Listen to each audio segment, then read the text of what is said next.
Magandang umaga po. Maayong aga. Salamat. Pastor Val, salamat po. Maganda po yung mensahe ni Pastor Val. Ito po ay kailangan talaga natin, lalo na sa mga young people. At habang ako po ay naupo sa likod, ay tinitingnan ko po yung mga young people. Sa loob ng 18 taon na mayroon pong youth camp, halos mga bago yung mga mukha. Mga young generation na po, kasi 18 years na po. So medyo matagal po. Minsan iisip ko kung bakit, saan na yung iba? Salamat, yung iba ay nasa mission field na, yung iba ay may mga pamilya na, at makakalungkot po na marami pong bumabagsak dahil mayroon talagang kalaban. Mayroon tayong kalaban. Ako po na-save 1986. Ako po ay nag-mission 1994. Na-organize po 1997. And by the grace of God, ay more than mga 30 years naman po na naglingkod sa Panginoon. At hindi po madali na nakaabot ng ganun katagal. That's only by the grace of God. Dahil araw-araw po mayroon po tayong kalaban at marami pong bumabagsak. Marami pong nawala, ang iba namamatay, ang iba hindi na talaga nakarecover. Kaya biyaya po ng Diyos na tayo makapagpatuloy. So, Pastor Eli, salamat po. Ma'am Dea, sa mga nagluto sa kitchen, alam ko po, hindi madaling ginagawa ninyo. Maraming salamat po sa sacrifice po ninyo para makakain po kami. So, ngayong umaga tayo po tumayo. Ang binigay po sa akin ay na ipipreach ngayong umaga is about conquer the mountain of visiting sin. Visiting sin. Sin. At hindi po madaling i-preach ito dahil baka magalit kayo sa akin, pero hayaan nyo, mamayang gabi uuwi na kami. Pero huwag niyong isipin na pag nag-preach ako ng kasalanan, ito po ay, lagi include ko po yung sarili ko dahil ako'y makasalanan din naman. At ako'y nagpapasalamat sa Diyos na makapag-preach pa po ako laban sa kasalanan. Dahil pagkakasalanan ay nasa buhay mo, ay maging hipokrito ka na lang pag nag-preach ka laban sa kasalanan. Hello, amen? Kaya ngayong umaga po ay dapat itaas natin ang Diyos. At dapat alamin natin ang kasalanan dahil po ito po ay ginagamit ng dyablo upang tayo po ay bumabagsak.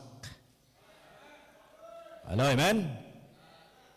So, nung una, tayo lahat ay makasalanan, sabi ng Bible sa Romans chapter 5, verse number 12, wherefore as by one man sin, and sin passed upon all men, sabi ng Bible, death passed upon all men, for all have sinned. At ito po yung nanggaling kay Adam, kay Eve, ito po minana natin hanggang ngayon at tayo po naging makasalanan at dahil bilang makasalanan, tayo po ay walang pag-asa ng langit. Pero salamat po, ang Diyos po gumawa ng paraan upang tayo po ay maligtas. Hello, amen? Kaya sabi ni John the Baptist in John chapter 1 verse number 29, behold the Lamb of God which taketh away the sins of the world. At alam po natin na yan pong kasalanan na yan ay biniyar ng Diyos doon sa krus ng Kalbaryo. At tayo po ay tinanggap natin na tayo makasalanan, ating pinagsisihan at tinanggap natin si Kristo, at tayo po ay naligtas.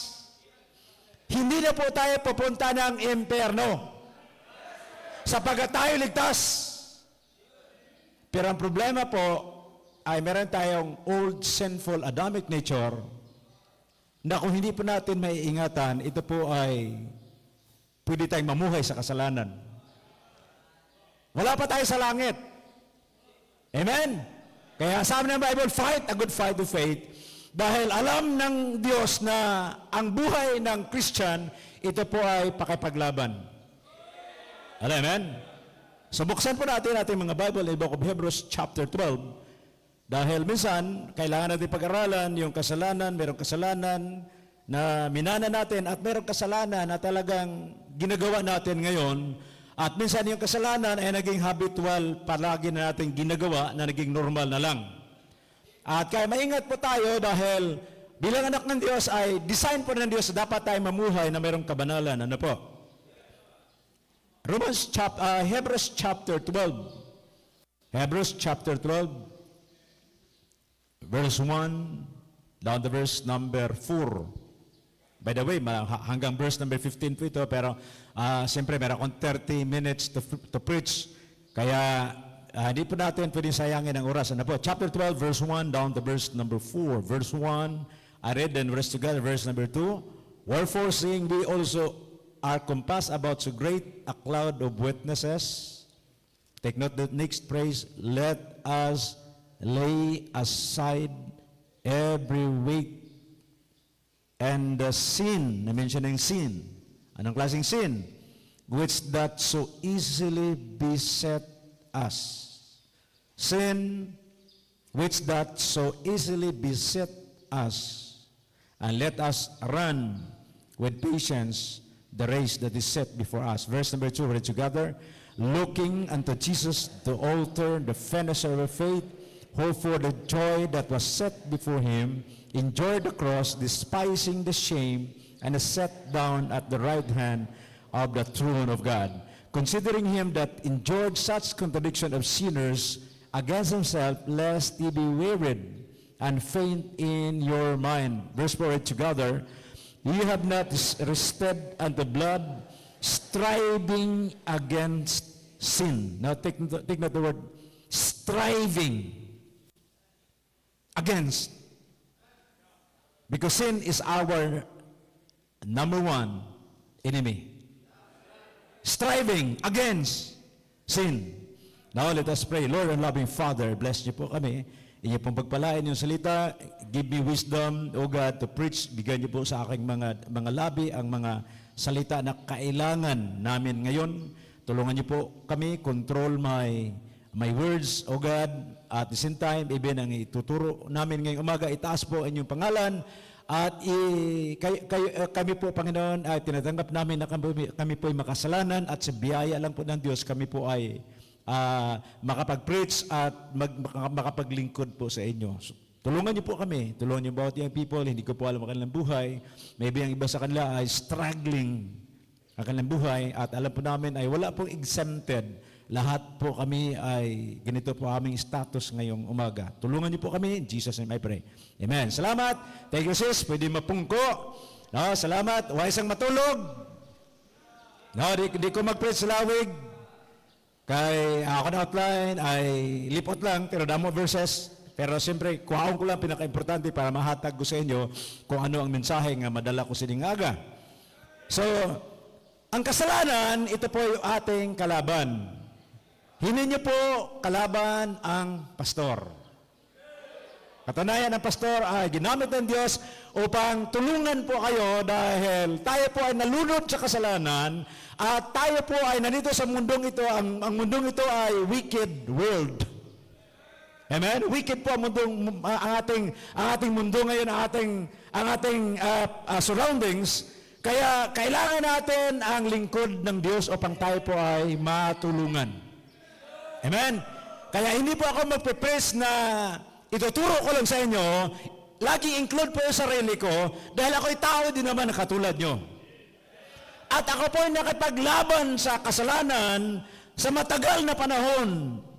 At ako ay nagpapasalamat na ang kasalanan ay pwede nating mapagtagumpayan dahil ang sabi ni Apostle Paul in the book of Romans chapter 8 verse 35, we are more than conquerors.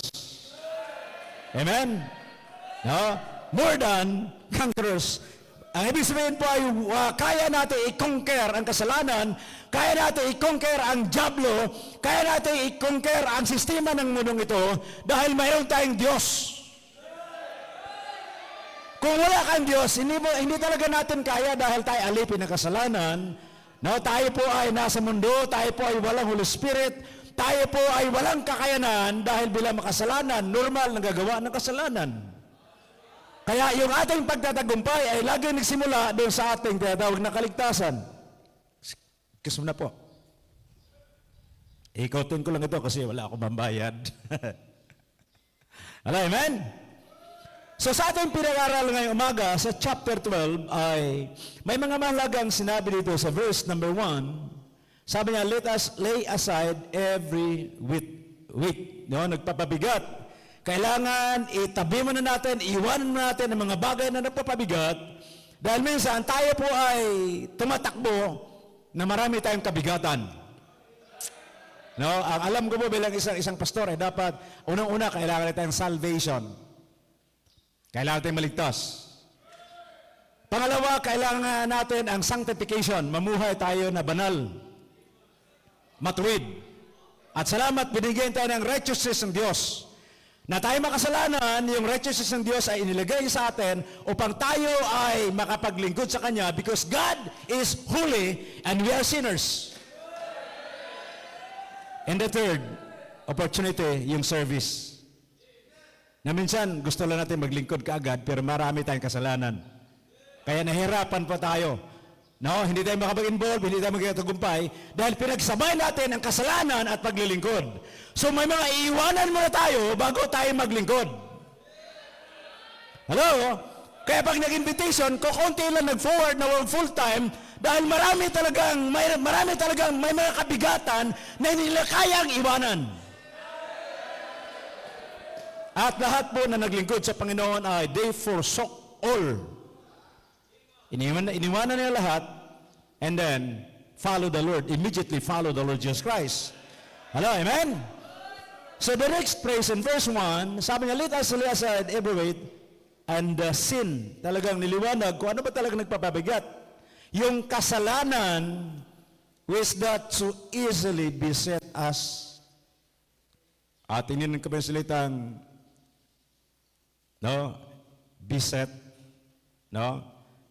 ay, ang ibig sabihin po salitang beset ay, ito po ay napakahalagang word sa Bible dahil ito po ay, dito pa tayo nakafocus sa ating pag-aaralan at ito po ay, the word beset in the Bible, ay ito po ay mga nakapalibot sa aton. Amen? Amen? Amen? At bilang anak ng Diyos ay tayo po ay napalibutan ng kasalanan. Hello? Amen? Napalibutan po tayo ng mga kasalanan. Kaya hindi po madali na mamuhay dahil ang ibig sabihin niyan is to attack on all sides. The word beset. To trouble greatly or grievously. Hello, amen? On every side.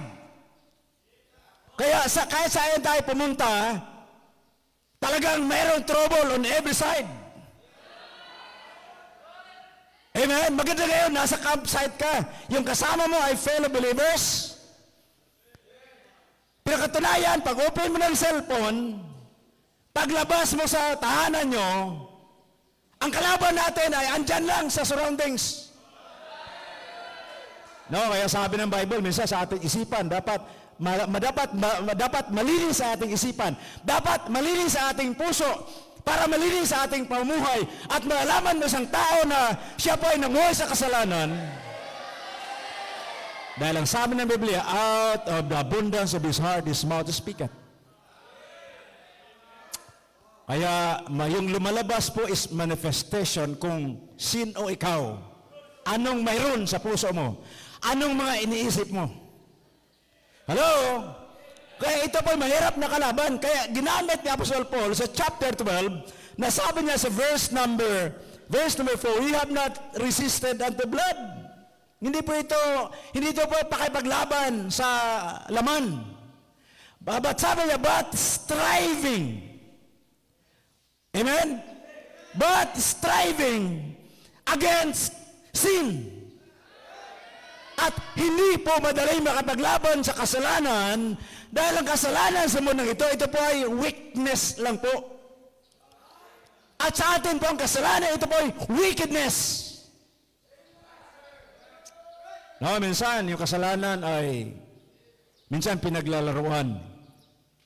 Pero sabi ni Solomon, only fool mock at sin.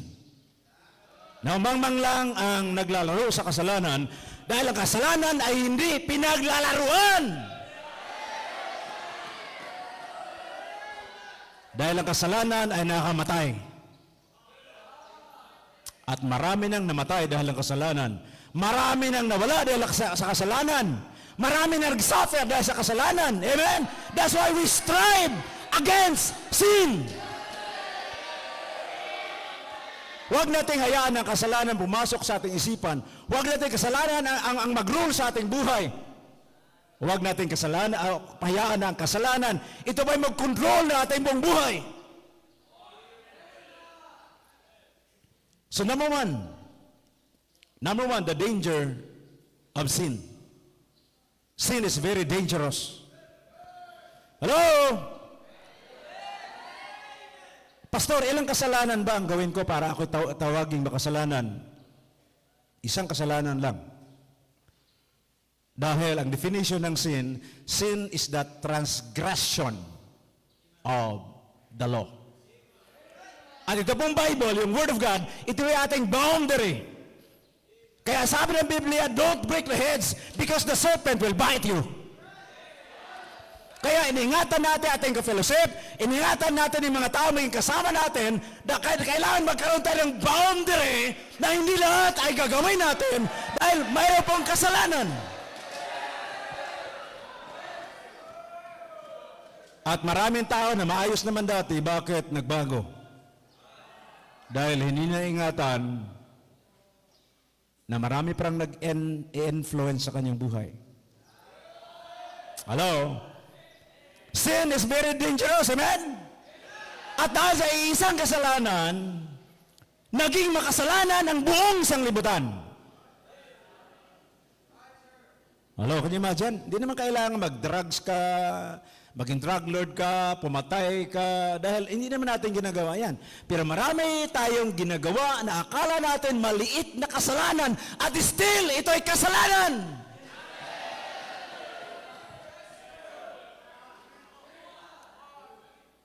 At alam mo naman, Pastor, paano malaman na ito ay kasalanan? Madali lang. Unang-una, ito po ay mayroon tayong Word of God, mayroon tayong pattern. Alam natin talaga yung ating ginagawa kung itong mali o tama. At kung yan talaga hindi kasalanan, bakit ka nagtatago? Bakit ka nahiya? Dahil alam mo ito ay kasalanan, alam mo ito ay lumalabag ka sa boundary, at alam mo talaga ito ay against the Word of God, at alam mo ito ay hindi masaya ang pastor sa iyo, hindi masaya ang mga magulang mo, hindi masaya ang Diyos, dahil alam mo naman talaga, dahil ikaw isang ligtas, mayroon kang conviction, mayroon kang guiltiness every time na magawa ka ng kasalanan.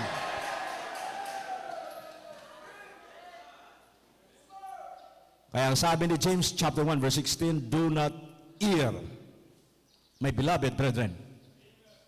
Sabi ni Apostle Paul in the book of Romans, sabi niya, shall we continue in sin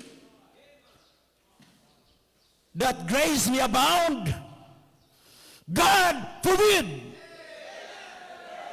Forbidden by God ang kasalanan, dahil ang kasalanan ay abnormal sa isang anak ng Diyos. Kaya ngayong umaga, ang kalaban po natin ay hindi pastor, hindi ko kayo kalaban, kundi lahat tayo kalaban natin ng kasalanan. At dahil sa kasalanan, namatay ang ating Panginoon sa krus ng Kalbaryo, at kailanman huwag nating hayaan na ang kasalanan ang mag-control sa ating buhay.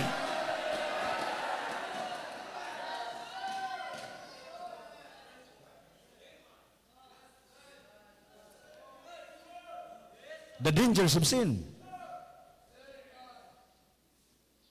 Pag nakagawa na kamalit na kasalanan, ay pwedeng maging may pangalawang kasalanan. At may pangatlong kasalanan.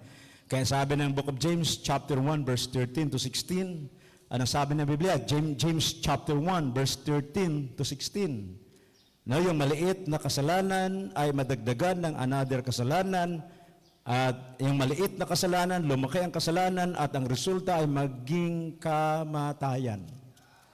Hello, amen? Ano sabi ng Bible? James chapter 1, verse 13. James chapter 1, verse number 13. James chapter 1, verse number 13. The Bible is in verse number 13.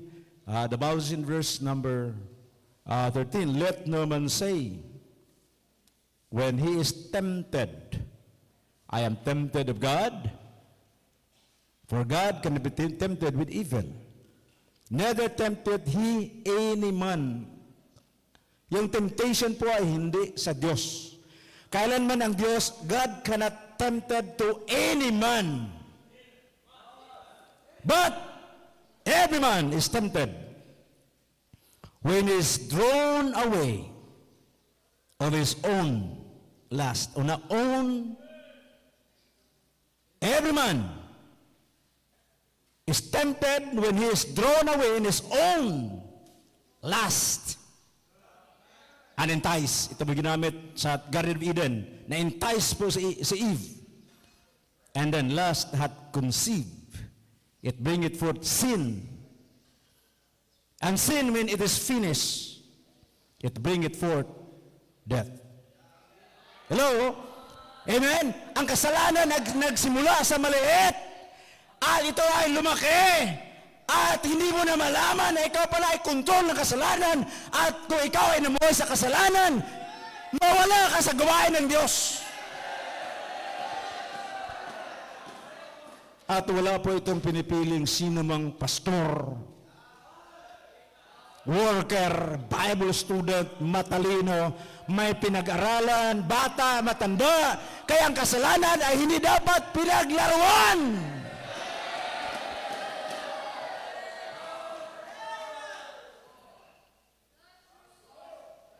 The dangers of sin.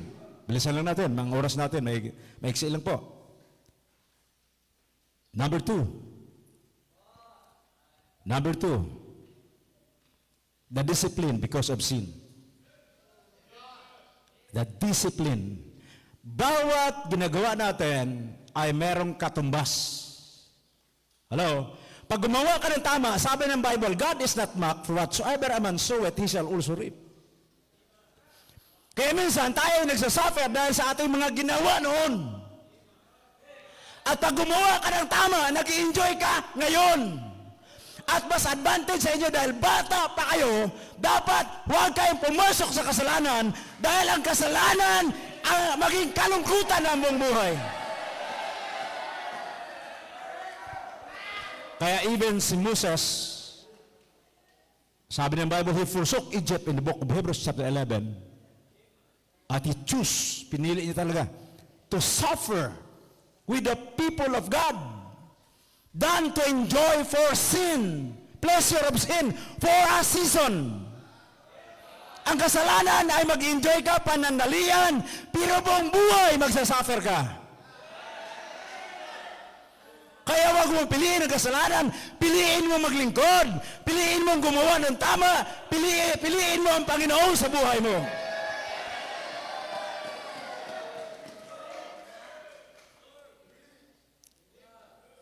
So not only the danger, number two is the design of the saints. Ano bang design talaga sa atin? Ang sabi ng 1 Peter, we are chosen generation, a peculiar people. Hello, amen? Ang design po ng Diyos sa atin ay tayo po ay maglingkod sa Panginoon. Tayo po ay mamuhay na may kabanalan, amen? Tayo po ay mamuhay na masaya. Tayo po ay mamuhay na tayo naglilingkod sa temporaryong buhay na ito. At tayo po ay mayroong reward in heaven. Kaya minsan we miss the mark dahil tayo ay nag-aaral. Hindi masama mag-aaral. Hindi masamang kumita ng pera. Hindi masamang mayroong bahay. Hindi masama na mayroong sasakyan. Pero ang pinakamasama, inubos mo yung buhay mo sa mundong ito at hindi ka nakapaglingkod sa Diyos na nagligtas sa'yo. So ano pong design? Sabi ni Biblia is to live godly. Kaya sabi ng the Bible, kung namuhay po tayo ng godly, we will suffer persecutions. Hello? Pag nalingkod po tayo sa Panginoon, hindi po ito madali. And imagine, dahil we strive against sin, Kalaban natin ang mundo. Kalaban natin ang kasalanan. At minsan, kalaban din natin yung ating kasamahan na namuhay sa kasalanan. Ito po pinakamalungkot. At pag hindi po tayo mature, minsan, hindi na jablo yung kalaban natin, kundi yung katulad natin, naging kaaway natin. Pero pag ikaw isang mature, alam mo na hindi po natin kalaban ang sino man. Kundi ang ating kalaban ay ang kasalanan. Na dapat ito ay kamuhian. Amen? Huwag po kayo mag-desire na gumawa ng kasalanan. Dahil ang kasalanan, ito po ay talagang walang magandang idulot sa buhay. Amen? Titus chapter 2, na-mention na po ito ng unang mga preachers, pero siyempre naging bahagi po ng aking topic, Titus chapter 2. Titus chapter number 2, Titus chapter 2. Verse number, buksan natin muna verse 11 down to verse number 12. Verse 11, for the grace of God that bringeth salvation hath appeared to all. Praise God. Wala exempted. To all believers, to all saved person, to all men, teaching us, denying ungladness, worldly lust, ito po i-deny natin, and then we, it is a command, should live soberly, righteously, and godly in this present world. Ito yung pamuhay na kailangan natin, hindi madali. Kaya nga mayroon tayong conference, kaya nga mayroon tayong camp, kailangan natin mayroong revival para tayo ma-remind. Dahil minsan lumalayo na tayo sa kalooban ng Diyos. Minsan nag-enjoy na tayo sa kasalanan. Pero salamat na mayroong pastor, mayroong simbahan, mayroong salita ng Diyos. Amen? To live godly, to live holy, to serve God faithfully. Dahil ang design talaga ng Diyos sa atin ay to please our God. Revelation chapter 4 verse 11, 2 Timothy, ang sabi ng Biblia, binili tayo ng Diyos to please Him who hath chosen us to be a soldier. Yung building, yung pera, yung lahat ng mga bagay sa mundo, ito is mga added things na lang. At ang ating ginagawa is to please our God. Because the Son of Man must be lifted up. At pag itinaas natin ng Diyos, makikita natin yung sarili at sabihin natin, who is unto me, for I am undone. I am a man of unclean lips. I am dwell in the midst of, what kind of people? Crooked or perverse. Hello? Kaya hindi po tayo, wala tayong may pagmalaki. Sino ka para magmalaki? Parehas lang naman tayo makasalanan. Hello, amen? Bata ka pa, parehas lang tayo. Mayroong kaluluwa, kailangan mong maligtas, kailangan maging mamuhay ng tama. Pastor po ako, at ako po nakapaglaban din. Pero ikaw dapat ipaglaban mo yung kasalanan na dapat huwag mo yan. Mag-invite pa ng mga pastors para mag-preach, magkaroon pa ng occasion para maituwid yung mga pagkakamali. Not only divine discipline. Minsan to sa Hebrews chapter 12. At ako po nagpasalamat ng ating Diyos po is, our God is a disciplinarian God. Verse number 5 muna, sabi niya, and ye have forgotten the exhortation which speak unto us as children. Sabi niya, my son. Kaya tayo po niniwala, ito po para sa mga ligtas, mga anak ng Diyos. Sabi, despise not thou the chastening of the Lord. Nor faint when thou art rebuked of Him. For whom the Lord loveth, He chasteneth, and scourgeth every son whom he receiveth. Chastenet at saka scourget. Hello? Chastenet at saka scourget. Ang chastenet ay ginamit ito is rebuke. At laging open rebuke is better than secret love. Pero yung scourget, bakol talaga to whip. Hello? Balbalon niya ka. Amen? Subong niya, rebuke pa lang niya. Pero pag nagkabuhay ka sa kasalanan, hanuton ka sa Diyos. Tig-an na gid ang ulo mo. Sa aming simbahan ay, sabi ko sa preaching, ang preaching is counseling. Preaching is teaching. Preaching is always reminding. Pero pag ikaw ay kausapin na ng pastor personal, ang tigas talaga ng ulo mo. Huwag mo hayaan na kausapin ka ng pastor dahil ngayon, habang binabasa ang salita ng Diyos, ang Diyos ay nangungusap sa iyo.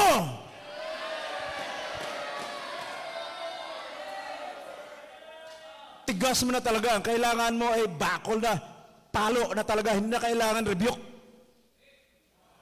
No, kasi mayroong classification of people in the church. Eh. Mayroong madaling turuan, mayroong talaga matigas ang ulo. Amen? Alam niya naman ang tama. Hindi naman tayo inusinti sa kasalanan dahil tayo ligtas. Mayroon tayong Biblia, mayroon tayong Holy Spirit. Tayo ay laging tinuturuan. Hindi tayo ignorante sa kasalanan. Kaya kung sabihin na hindi mo alam na ito'y mali. Dahil alam mo naman talaga na ito'y mali. Kaya lang, hinayaan mo yung lust of the flesh. At binasa natin, hindi naman talaga ang Diyos na nagtukso sa iyo. Dahil ang tukso normal. Pero pag pumatol ka sa tukso, ito ay naging kasalanan. Hello? Amen? At lahat tayo ay mayroong temptation sa buhay na dapat maging maingat po tayo. Hello? Amen? Dapat maging maingat po tayo dahil hindi ka kagamit-gamit sa gawain ng Diyos. Like David, siya po ay bumagsak sa kasalanan, a man after God's own heart. Samson, the strongest man in the Bible. Pero wala pong pinili ang kasalanan. At even si Solomon, the wisest man on the earth, can you imagine, meron siyang 1,000 na babae sa buhay. Kaya yung preaching ko anong last Sunday ay beware of tongue. At tinuro ni Solomon, alam niyo kung bakit? Dahil, can you imagine, surrounded by 1,000 women? Kaya alam ni Solomon kung anong problema talaga. Tongue is a fire. Tongue is a bowl of iniquity. Hello? Amen? So yung temptation ay bumagsak po sa temptation dahil sila po ay hindi po sila dapat lumayo pa tayo. Mayroon tayong binigyan tayo ng Biblia, you need to run away. We need to resist the devil. Amen? Alam mo, magkasala ka, umalis ka na dyan. Huwag mo yan na entertain ka ng kasalanan dahil ang kasalanan hindi magandang idudulot sa buhay mo. At hindi lang sa'yo, yung mga taong sumusunod sa'yo. Hello? At kung mayroon man target ng dyablo, kundi tayo po ngayon na naglilingkod sa Panginoon, tayo po mga ligtas. Dahil yung mga unsaved sa Kanya naman yon, wala namang problema yon. So not only the discipline because of sin, nabi pang verses, pero maubos ang oras, the last, number 4, we need the divine help from our Father. Divine help from our Father. Makinig kayo sa akin. Ako po ay pastor. Gusto kong balansehin po yung kasalanan at gusto ko po kayo matulungan. Hello? Amen? Ang sabi ng Bible ay, the just man falleth 7 times and riseth up again. Ang Bible po ay balanse po. Dahil alam ng Diyos na tayo po'y tao, even si Apostle Paul, sabi niya, mayroon pong struggle si Paul dahil yung mga bagay na gagawin niya, hindi na magagawa. At yung mga bagay na hindi dapat niya gawin, iyan na nagagawa. Mayroon talagang struggle even Si Apostle Paul. Pero kagandahan, ayan nga, kailangan natin talaga ang tulong ng Diyos. Amen? Dahil pag walang tulong ng Diyos, walang mangyari sa atin. Tayo babagsak. Tayo gagawa ng kasalanan. At tayo mawala sa gawain ng Diyos. Kaya para sa mga ligtas, isinulat po yung 1 John 1:9. If we confess our sins, God is faithful and just to forgive us and to cleanse us from all unrighteousness. 1 John chapter, sa book of 1 John chapter 2, verse 1. 1 John chapter 2, verse number 1. Chapter 2, verse number 1. My little children, these things write I unto you, that ye sin not. Pero mayroong next. And if any man sin, we have an advocate with the Father, the Jesus Christ, the righteous. And He is the propitiation for our sins, and not ours only, but also for the sins of the whole world. Praise God, we have an advocate, we have a lawyer. Tayo po ipaglaban ng Diyos dahil si Kristo po ang mediator between God and man. At pinayaran ng Diyos ang ating mga kasalanan. Tayo po hinugasan ng kanyang hamiling dugo. Kaya pag tayo po ay nagkasala, huwag ka na magmatigas. Huwag mong ipaglaban ang kasalanan dahil ang kasalanan ay dapat pinagsisihan. At ang kasalanan ay dapat tinatalikuran. At ang kasalanan ay kailanman hindi na dapat balikan. Help! Amen? Kaya pag tayo po ay mayroong kapatiran na bumagsak sa kasalanan, huwag niyo namang apakan. Ang Bible po ay balanse. Galatians chapter 6, verse 1 and 2. Sabi niya, brethren, if any man be overtaken in a fault, ye which are spiritual, restore them. Amen? Amen? Sabi ni Paul, huwag kang mag-aala na ikaw ay matibay, baka ikaw ay mabuhay. Take heed. Huwag kang mag-condemn sa kasalanan ng iba, baka ikaw din ay bumabagsak din sa ganung klaseng kasalanan. Kaya minsan ang simbahan nasisira dahil po ay may mga taong bumabagsak na dapat tulungan. Hindi po dapat apakan. Hello? Amen? Nakakalungkot po. Kaya tayo po yung mga anak ng Diyos, dapat we need to balance the truth. Amen? We need to balance the truth. Hindi po tayo kulto. Tayo po yung mga anak ng Diyos na mahal natin ang ating kapatiran. Sino mang nagsasabi na mahal niya ang Diyos at hindi niya mamahal ang kanyang kapatid sa Panginoon, paano sabihin na mahal niya ang Diyos na hindi nakikita sa kanyang mga kapatid na nakikita na hindi niya kayang mahalin?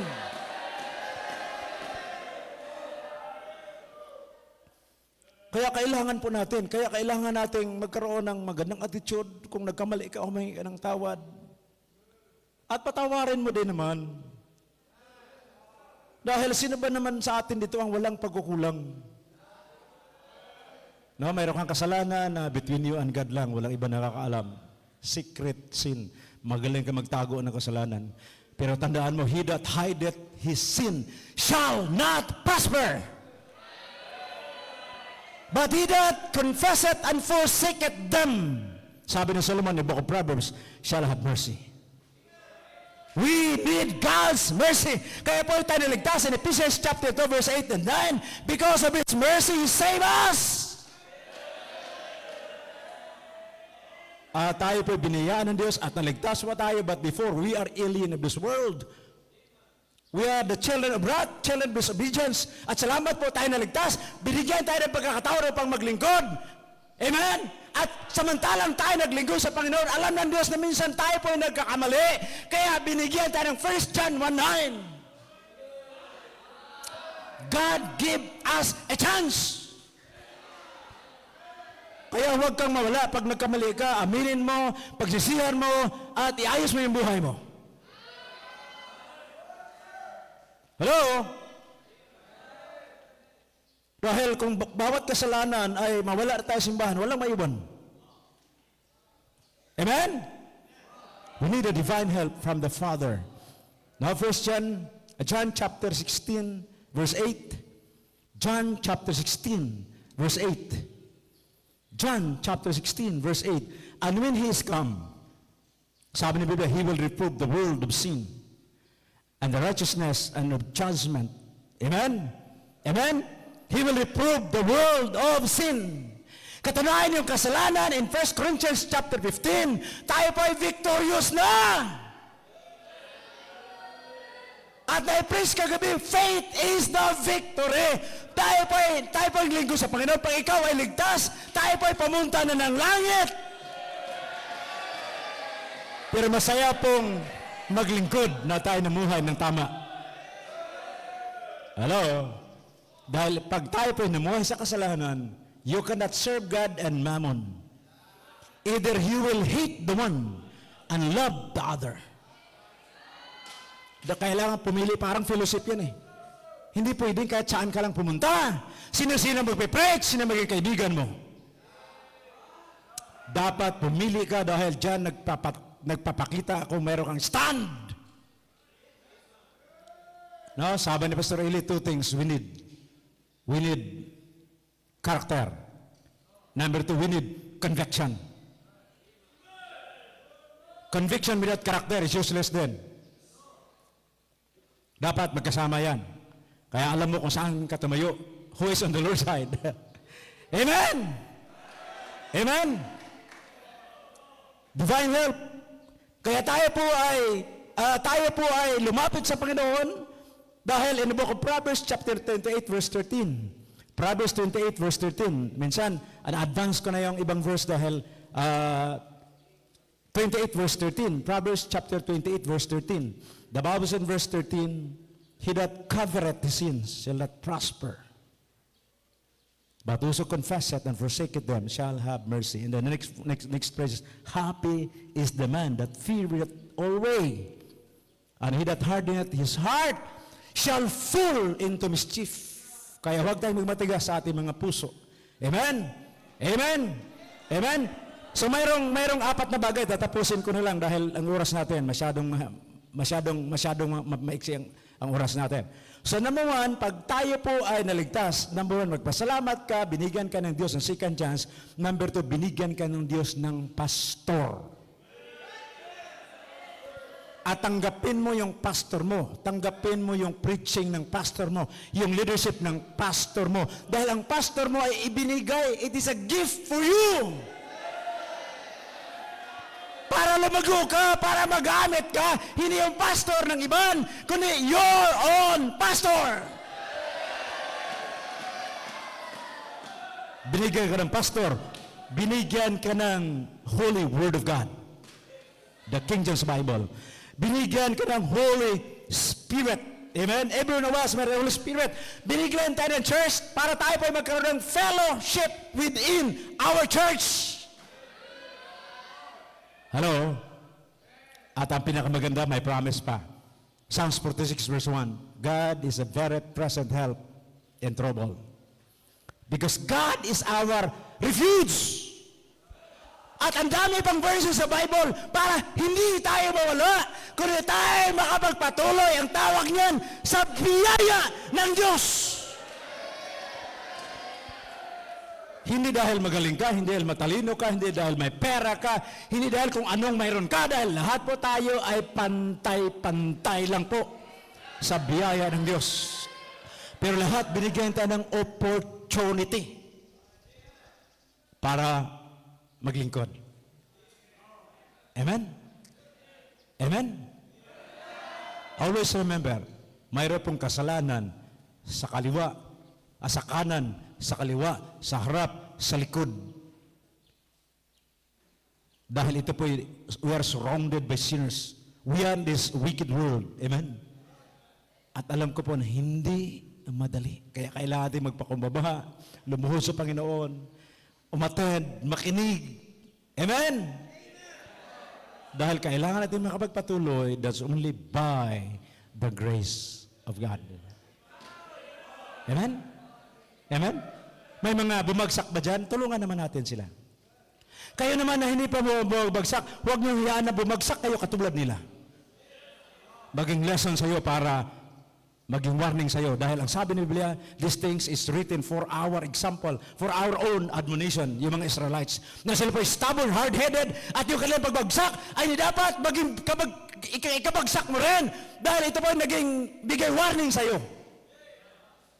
Kaya dapat be wise as a serpent, but be harmless as a dove. Amen? Because if you want to be wise, go to the wise person. Hello, amen? So ngayong umaga, hindi po kayo nagkamali ng camp na pinuntahan. Ako nagpasalamat na maging kabahagi man lang ako sa buhay ninyo. At masaya po ako na next year makikita ako kayo. Amen? Mga bagong mukha, pero next year ay hindi na bagong mukha. At may mga bago pang mukha na may dagdag. Pero malungkot po na yung mga dating mukha nawala. At ang pangit pa kung wala na talagang mukha. Nagjo-joke lang ako ha. Baka maging seryoso kayo. Ha? Amen? Magtulungan po tayo. Ipagpipray niyo po kami. Ipagpipray niyo sa Pastor Eli. Walang mga pastor dito na hindi nangailangan ng prayers ninyo. Kasi pag kami bumagsak, wala nang mag-lead ng simbahan. Pero pag kayo bumagsak, meron pa kayong pastor na lapitan. Amen? Tayo po mag-pray. Lord, salamat po ngayong umaga. Hindi po madali mag-preach about sin. At salamat po, ito po ay nagkataon na ako po ang inatasan nito. At wala akong magawa kundi ituro ang katotohanan. Pagpalayan niyo po ang bawat young people, bawat pastor, pamilya ng pastor. At alam po namin, ito naman talagang kalaban namin. Kasalanan. Na ito po ay barabi buwang bagsak. At tulungan niyo po kami na ito po ay sa inyong biyaya, kami po ay manatiling, maglingkod hanggang sa pagdating po ninyo, Panginoon, makikita niyo po kaming tapat na naglilingkod sa inyo. Help us, O God. Wala po magawa kung wala po kayo. Salamat sa Holy Spirit. Salamat sa Word of God. Salamat sa mga pastors na in-encourage, ni-rebuke, ni-reprove, in-exhort po kami. Kaya po, tumibay po yung aming pananampalataya at patuloy kami naglilingkod. At kung kami po yung nagkakamali, lumihis ng landas, Lord, ibalik niyo po kami sa tamang paglilingkod para hindi masayang ang aming panahon at aming effort sa ministry. Salamat po. I-bless niyo po ang susunod. In Jesus' name I pray. Amen.